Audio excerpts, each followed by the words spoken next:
Guten Morgen. 2 years of German in high school, that's all I got. But I appreciate you all coming out. Today is it's my first trip to Berlin, and it's one of my few opportunities that I've taken to get in front and talk about something that I've been thinking a lot about lately, and that is revolutionaries, things that are revolutionizing industries, things that are revolutionizing countries. And so today I want to talk specifically about a couple different revolutionaries. I want to start with these right here, but I also want to talk about revolutionaries like these as well. There's more similarities here than you might see initially, but it's one theme that I think we're going to touch on today for the next few minutes is what makes these revolutionaries stand out, what makes them tick, and what changes they made to their existing industries or relationship with the industries that they were in that set them apart.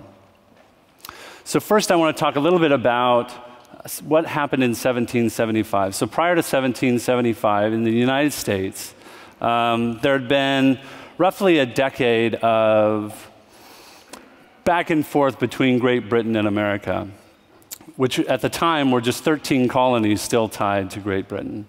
And within those colonies, they were flexing their muscle a little bit. They weren't happy with the establishment that they were a part of or the services that they were receiving from Great Britain. They believed that that those services were failing them.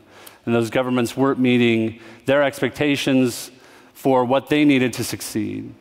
And so, in 1775, there were a group of colonists who came up with a document during the Great Revolution, during the American Revolutionary War, which they called the Declaration of Independence. And in that declaration, they laid out 30 different grievances that they had with Great Britain at the time, the challenges that they were facing. And within that document, they made this declaration that within this government, this new government that they were going to be forming as they spun off, they were doing so to pursue themselves as free and independent states. That they would be kept to themselves, they would govern themselves, that they would be independent of the system which they viewed had failed them.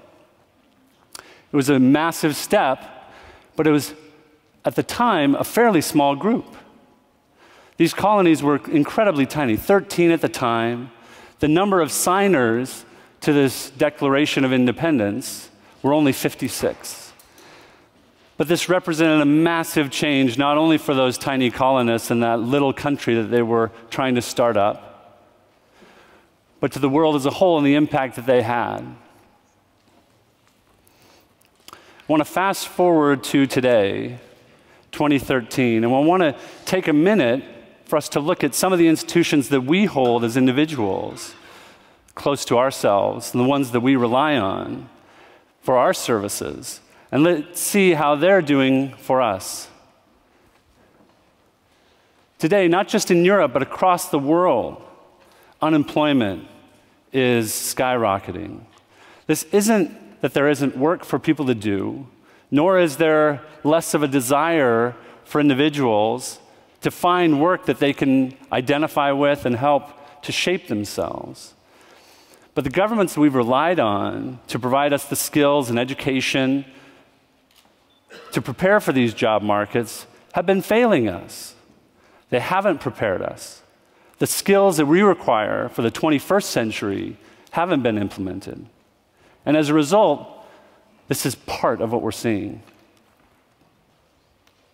At the same time, the companies that we spend the majority of our lives building, the time that we give them to help grow their businesses and develop ourselves, we're seeing a massive gap. And that gap continues to widen. In the red there, we see corporate profits, which are at an all-time high, skyrocketing, in fact, due to the efficiencies that technology has promised over the last 2 decades. We're starting to recognize those. We're starting to see those. We're starting to see technology and those efficiencies implemented, and companies reaping the benefits. And yet, the individual contributors, the people that are building these companies, they're seeing their salaries stagnate to decline. And as you can see, that trend line, there's really no change in sight. People are doing more with less and getting paid even less to do so. Even venture capital, this infallible bastion of innovation and waves of what's next, has been failing us. If you look at the indexes here, in the red, you'll see US Venture Capital Early Stage Index, which is what we hold out as kind of a gold standard for venture capital returns across the industry. As you can see, venture capital across all the asset classes, the NASDAQ, the S&P 500, which all provide liquidity, immediate liquidity, are outperforming venture capital over the last 10 years, which venture capital is an illiquid asset. There's no way to trade it, and the model itself is broken. This isn't sustainable. It's an untenable situation with venture capital. Within that industry, we know that only a handful of funds are driving those returns, and yet the rest of those funds can't make up for those returns. And so despite the promise of venture capital, we haven't been reaping the returns. So I want to talk about a cultural shift that's going on as a result of these institutional failures that we're starting to see both in government, within our companies, and even within venture capital. We're starting to see companies as nation states. We're starting to see individuals leverage these networks to combat some of the issues that they're finding from the governments that are supposedly there to support them. And so this is a screenshot from Wikipedia, which went black for a day in protest of some legislation that was working its way through the US government called SOPA and PIPA, which is going to drastically change the way we interact with the internet, and we as a collective interact with each other on the internet. But what we saw that was fascinating was that this collective power of individuals across the internet, both through individual actions, but also through the companies that are building these places for people to congregate on the internet, were able to flex. And we were seeing quotes from senators who had been supportive of the SOPA and PIPA acts, scratching their heads. They'd never seen a bill try to pass through the government as quickly as SOPA was getting pushed through. They'd never seen sentiment turn in a matter of hours because of the influence of these nation states, these services, and these individuals who were empowered by the network. What's a venture capital these days without talking about Bitcoin? But Bitcoin is an example of this decoupling that we're starting to see. Independent companies functioning as countries, and we're starting to see currencies functioning outside country boundaries. I don't know whether Bitcoin ends up being a success or not, but I know that it's a hint towards directionally where we're going, which is independence across borders.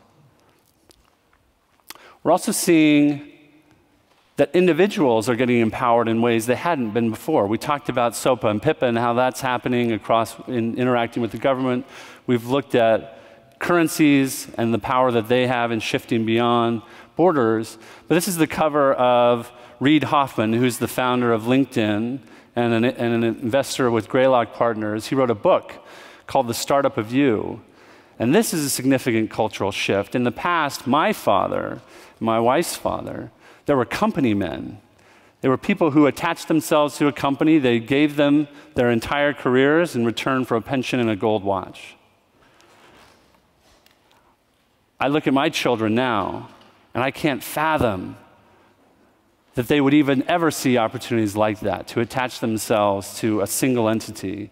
Nor would they want to. There are so many opportunities that are getting opened up today through various platforms.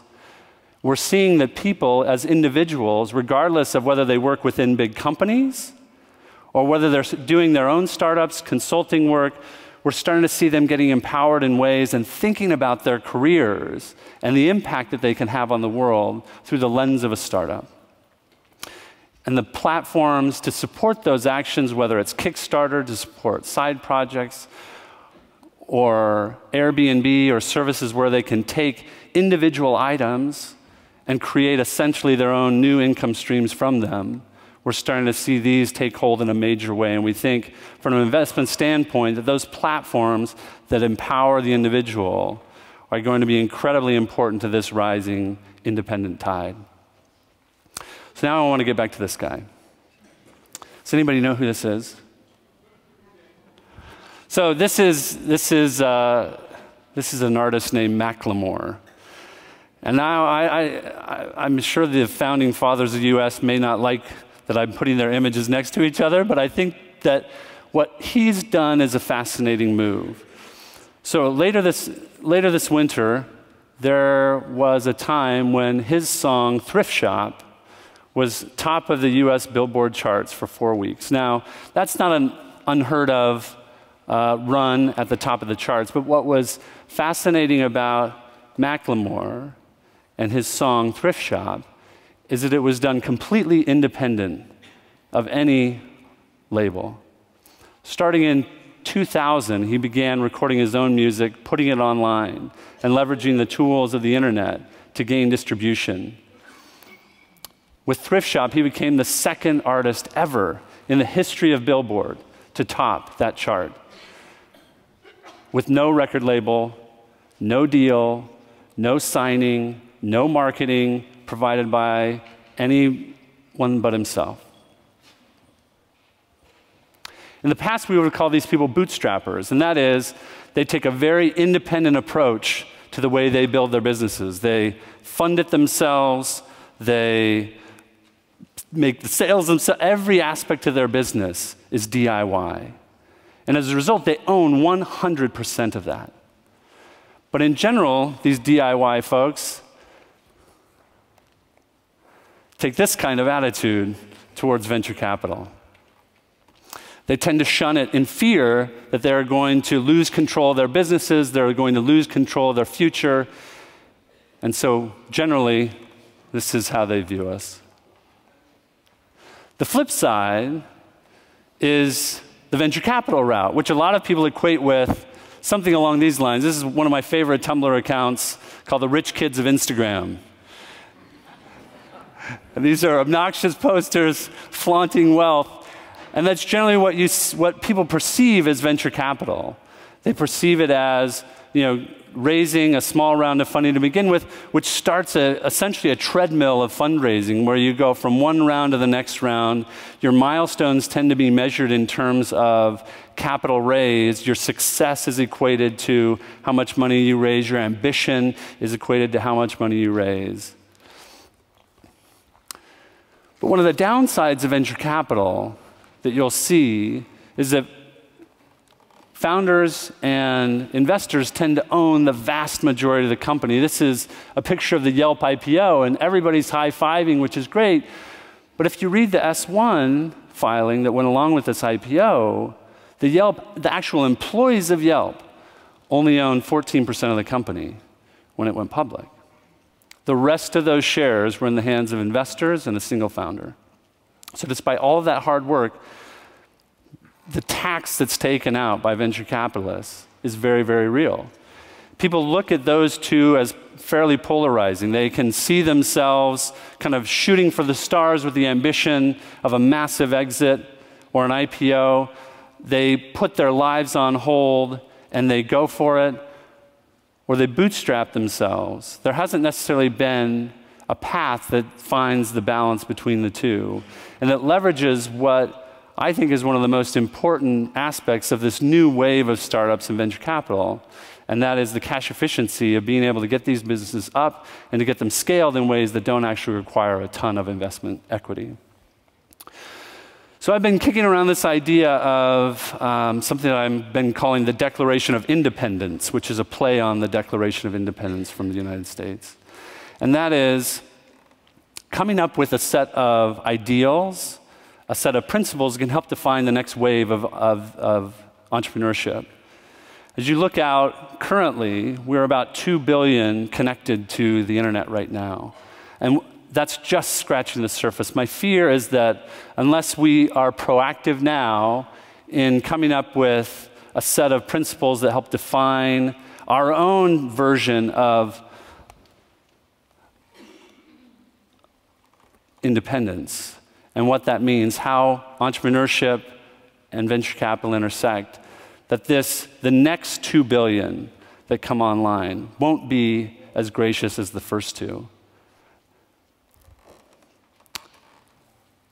And in doing so, I hope that we can start to lay the foundation for them and for ourselves. And it looks like, unfortunately, I'm out of time. So that's it. If you have questions. Thank you. No.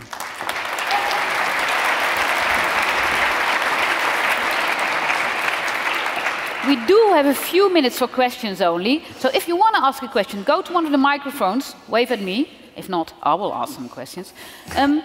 You are looking at this world of financing business from your Silicon Valley point of view. Yes. I mean, from where you sit, does the world out there register at all? Or, because it's very much driven from Silicon Valley. Well, that's what I'm saying. Why I think this idea of a third path is important is that the next 2 billion likely are not going to be coming from Silicon Valley. The next 2 billion that are connected, that are plugged in, that are trying to start businesses online, won't have that venture capital DNA, both because they don't have access to it and partly because it doesn't resonate with the way they live or that they want to build their companies. I'm looking, yes, no, there's no question here, because you described a little bit that the crowdfunding that's already happening on places like Kickstarter, especially project-based crowdfunding, seems to be able to launch whole new companies at the moment. You know, so just based on the product, you'll sign up and the product will come in a year, and a lot of people buy into that. Can you imagine that not only the financing is going to be owned by this big collective of individuals, but also companies themselves could be owned by them? I mean, I miss the shareholder point of view in your story. No, I think so. I mean, you know, I describe those as kind of swarm economies, right, where people can swarm around a project or an idea. Some are contributing capital through these Kickstarter fund-like campaigns, and others are contributing skills, spare time, whatever it is. You're going to start to see these economies and these companies swarming. Some will have equity involved. Some will be purely. Are there particular industries where you think this will happen first? If it happens. You think it will happen, right? Yeah, no, I mean, I think that clearly we're starting to see it in media, we're starting to see it in creative pursuits. You know, we're starting to, I don't think it's contained to any one industry. I mean, if you look at, or geography, I mean, I think, you know, if the tools can be made available, I think that geographically we can see these starting to take root, but that's also why I think we have to have some code of ethics or some code of conduct to select into being an independent type of company and what that means. Thank you very much. Ladies and gentlemen, if you want to hear more about this, visit the startup track, because you're going to be I'll be there, and I'll be in the hall the rest of the afternoon, so if anyone wants to talk, please feel free to come up and Thank you very much. Thank you.